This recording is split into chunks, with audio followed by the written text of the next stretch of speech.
he suddenly realized that the worst student in his class might actually be a long-distance running prodigy. He had been following the boy by car for 10 whole minutes. The speedometer showed 12 miles per hour, yet the boy never slowed down. That left him a little stunned. Curious to see how far the kid could go, he kept driving behind him until the boy finally noticed. Why are you following me? You know how fast you were going? What are you, a cop? Can I give you a lift? No.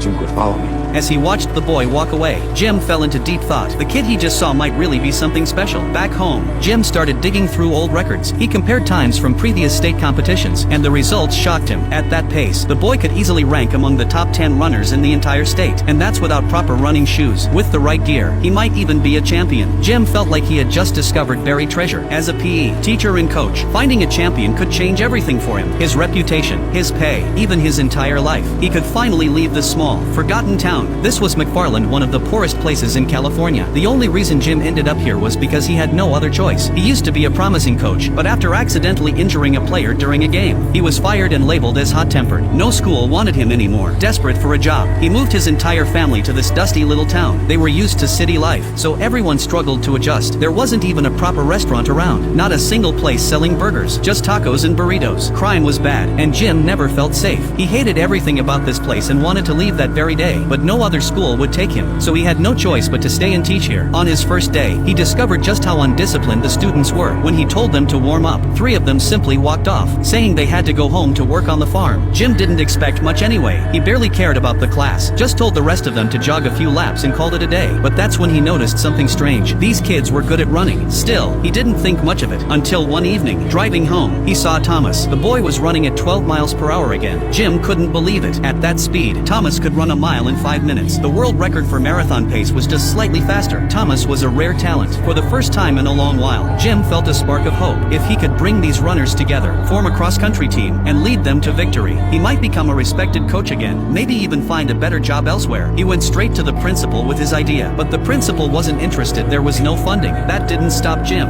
California public school system pre-approved 6 new sports a few years ago to get funding for new lockers, including, guess what?